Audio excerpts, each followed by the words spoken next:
سردار کو شک ہوا کہ اس کی بیوی رات کو کسی سے ملنے جاتی ہے۔ ایک رات سردار پہرا دینے لگا۔ رات کو جب سردار کی بیوی گھر سے نکلی تو سردار اس کا پیچھا کرنے لگا۔ تھوڑی دور جا کر دیکھا تو سردار کا ایک دوست بیٹھا تھا جس کے پاس اس کی بیوی گئی۔ سردار خوش ہوتے ہوئے بولا، یہ تو میرا بہت اچھا دوست ہے، میں دوستی کا حق ادا نہ کر سکا، لیکن میری بیوی نے چلو ادا کر دیا۔ جدید تحقیق کے مطابق جب بارش ہو رہی ہو تو ایک بالٹی یا پہاڑ صحن میں رکھ دیں اور اس میں بارش کا پانی جمع کریں۔ اس کے بعد 3 دن تک وہ پانی دھوپ میں رکھیں۔ اس کے بعد اس پانی سے سر دھوئیں تو آپ کے بال گیلے ہو جائیں گے۔ بیوی شوہر سے، آپ قربانی کا جانور کب لاؤ گے؟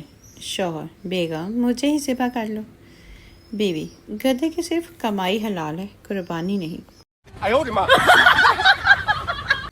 کچھ لڑکیاں لڑکوں کو ایسے ہی اگنور کرتی ہیں جیسے کریم لگاتے وقت اپنے پاؤں کو۔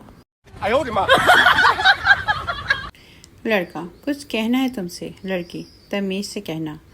لڑکا، اعوذ باللہ من الشیطان الرجیم، بسم اللہ الرحمن الرحیم، I love you، صدق اللہ العظیم۔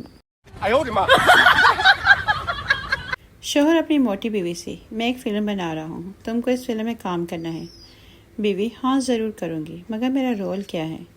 شوہر، تمہیں آہستہ آہستہ پانی میں اترنا ہے۔ بیوی، ٹھیک ہے، لیکن فلم کا نام کیا ہے؟ شوہر، فلم کا نام ہے گئی بھینس پانی میں۔ پپو لندن میں ڈبل سٹوری بس میں بیٹھا، کنڈکٹر نے اسے اوپر بھیج دیا۔ پپو بھاگتا ہوا واپس آیا اور بولا، مرواؤ گے کیا؟ اوپر تو ڈرائیور ہی نہیں ہے۔ کم میرا چینی دوست ہے، کل مارکیٹ میں اس سے ملاقات ہوگی۔ میں نے کہا، کم لوگ ہمیشہ کہتے ہیں کہ سب چینیوں کی شکلیں ایک جیسی ہوتی ہیں، پہچانے ہی نہیں جاتے۔ یہ سب سن کر تمہیں غصہ تو آتا ہوگا۔ وہ بولا، اس کا صحیح جواب تو کم ہی دے سکتا ہے، میں تو اس کی بیوی ہوں۔ No. بیٹا ماں سے، ماں ہم کس چیز کے بنے ہیں؟ ماں، بیٹا ہم مٹی سے بنے ہیں۔ بیٹا، ماں آپ مجھے مارا مت کیجیے ورنہ ایک دن میں ٹوٹ جاؤں گا۔ ایک سردار کے ہاں جڑواں بچے پیدا ہوئے تو وہ ساری رات سو نہ سکا، کیونکہ وہ رات بھر یہی سوچتا رہا کہ ایک بچے کا باپ تو میں ہوں، دوسرے کا کون ہے؟ مریض، ڈاکٹر صاحب آپ نے نرس تو بہت اچھی رکھی ہوئی ہے، اسے دیکھتے ہی میں ٹھیک ہو گیا۔ ڈاکٹر، ہاں جانتا ہوں۔ تھپڑ کی آواز باہر تک آئی تھی۔ رانجھے نے بانسری بجائی، ہیر دوڑی چلی آئی، مجنوں نے بین بجائی، لیلا بھاگ کر آئی، اور میں نے صرف سیٹی بجائی اور وہ اپنے ابو کو لے کر آئی، اور رونا، چاچا جی میں تو کبوتر اڑایا سی۔ بیوی، اگر میں گم ہو گئی تو تم کیا کرو گے؟ شوہر، اخبار میں اشتہار دوں گا۔ بیوی خوش ہوتا ہے، کیا لکھواؤ گے اشتہار میں؟ شوہر، یہ لکھواؤں گا کہ جسے بھی میری بیوی ملے تھوڑا اور دور چھوڑا ہے۔ بیوی اپنے شوہر سے، آپ کو میری خوبصورتی زیادہ اچھی لگتی ہے یا عقل مندی؟ شوہر، مجھے تو تمہاری یہ مذاق کرنے کی عادت بہت اچھی لگتی ہے۔ No. ایک مچھر لڑکی کے ہونٹ سے اٹھ کر مولوی کی چائے میں گر گیا۔ مولوی نے اس کو نکال کر پھینکا اور کہا، حرامی، مزے وہاں اور غسل یہاں۔ مولوی صاحب نے دوران بیان مجمع کو بتایا کہ جہاں عزت نہ ہو وہاں رکنا نہیں چاہیے۔ مجمع میں سے ایک صاحب بولے، تھوڑا مطلب ہے کہ بندہ ہن گھر بھی نہ جاوے۔ No. ایک سردار کی شادی ہوئی اور جب دلہن کو لے جایا جا رہا تھا تو دلہن کے بھائی نے روتے ہوئے کہا، ہماری بہن کا خیال رکھنا۔ سردار نے کہا، تم مت رو، جیسے ہی تمہاری بہن ہے ویسے ہی میری بہن ہے۔ ایک سردار مسجد سے پمپ چوری کر رہا تھا کہ مولوی صاحب نے دیکھ لیا۔ سردار بولیا، مولوی صاحب دیکھتے لے آئیے ہن تے موڑے تے بھی رکھ دیو۔ ایک دن خان صاحب اپنی بیوی کے ساتھ کہیں جا رہے تھے۔ راستے میں ان کا ایک دوست ملا جسے پولیس والوں نے پکڑا ہوا تھا۔ خان صاحب نے اس سے پوچھا، کیا ہوا؟ دوست نے بتانا کہ اس نے اپنی بیوی کا قتل کر دیا ہے۔ تو خان صاحب نے پوچھا، سزا کتنی ملی؟ دوست نے کہا، 6 ہفتے۔ خان صاحب نے نہ کچھ سوچا نہ سمجھا، پولیس کی بندوق نکالی اور اپنی بیوی کو گولی مار دی۔ پھر خان صاحب نے پولیس سے کہا، چلو میں بھی چلتا ہوں، 6 ہفتے کی تو بات ہے۔ دوست نے کہا، ابے پوری بات تو سن لیتا، 6 ہفتے بعد مجھے پھانسی ہے۔ ہوٹل میں ڈنر کرتے ہوئے بیوی نے لیگ پیس کا ٹکڑا اٹھا کر پتی کو دیا۔ پاس بیٹھے ایک بزرگ بولے، وقت وقت کی بات ہے، ورنہ ہماری بیگم بھی ہمیں ٹانگیں اٹھا اٹھا کر دیتی تھی۔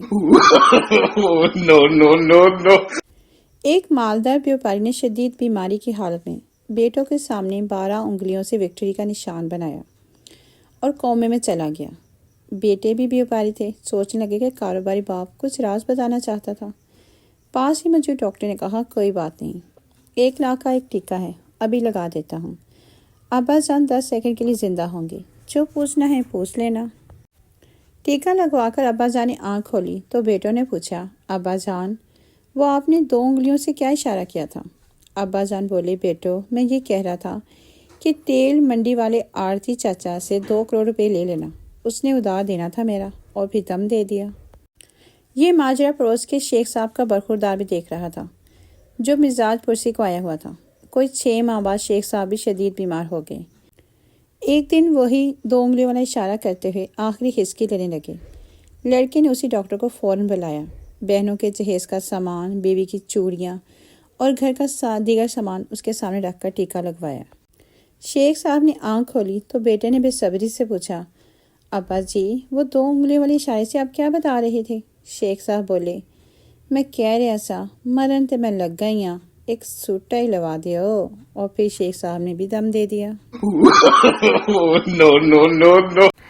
ایک لڑکا جماعت عشاء کی نماز میں 4تھی رکعت کے قیام میں کھڑا تھا۔ پوری مسجد میں خاموشی تھی۔ جب اس لڑکے کا موبائل بجنے لگا، اس نے جلدی سے اپنی پینٹ کی پاکٹ کے باہر سے ہی موبائل کا کوئی بٹن دبایا تو آواز بند ہو گئی۔ لیکن تھوڑی دیر بعد اس لڑکے کو احساس ہوا کہ موبائل سے کسی کی ہلکی ہلکی آواز آ رہی تھی۔ شاید کال کٹی نہیں تھی بلکہ ریسیور والا بٹن دب گیا تھا۔ اس نے وہیں بیٹھے بیٹھے ہی کال کاٹنے کے لیے کوئی بٹن دبایا، مگر اسپیکر آن ہو گیا۔ مسجد میں مکمل خاموشی تھی، اس لیے پوری مسجد میں موبائل کے اسپیکر سے آنے والی آواز گونجنے لگی، ہیلو جان، ابھی تک ناراض ہو؟ آپ بولتے کیوں نہیں؟ جان پلیز ایک بار میری بات کر لو، پکا اب لڑائی نہیں کروں گی۔ سچ میں میرا اپنے کزن سے کوئی تعلق نہیں، وہ تو دوبارہ دوپٹہ پیکو کروانے میں اس کے ساتھ گئی تھی تو گول گپے کھا لیے جہاں آپ نے دیکھا۔ جان پلیز۔ لڑکا بیچارہ لگا رہا کہ کسی طرح کال کٹ جائے، لیکن اس دن اس کی قسمت کا ستارہ ہی گردش میں تھا، نہ کال کٹی اور نہ ہی اسپیکر آف ہوا، اور وہ بندی اپنے جانو مانو شانو دنیا پودینے کو منانے میں لگی رہی۔ مولوی صاحب نے جلدی سے سلام پھیرا اور اس لڑکے نے آؤ دیکھا نہ تاؤ، سیدھے باہر کی طرف دوڑ لگا دی۔ اس کے پیچھے اس کے والد محترم میں جوتے پہننے کے بجائے ہاتھ میں پکڑے باہر بھاگے، اور پھر باہر جو ہوا اس کے آگے مورخ کی خاموشی ہی بہتر ہے۔ ایک عورت موٹی عورت سے، تمہیں کبھی اپنے موٹاپے کا احساس ہوا؟ موٹی عورت، ہاں، جب دھوبی نے مجھے میرے کپڑے واپس دیتے ہوئے کہا کہ باجی ہم تمبو نہیں دھوتے۔ سردار جی اپنے دوست کے ساتھ ایک جنگل سے گزر رہے تھے، اچانک فائر کی آواز سنی۔ سردار جی نے جلدی سے اپنے دوست کا جائزہ لیا اور پوچھا، گولی تمہیں لگی ہے؟ نہیں، دوست نے حیرانگی سے کہا، ہائے میں مر گیا، پھر مجھے ہی لگی ہوگی۔ سردار جی نے چیخ ماری اور بے ہوش ہو گئے۔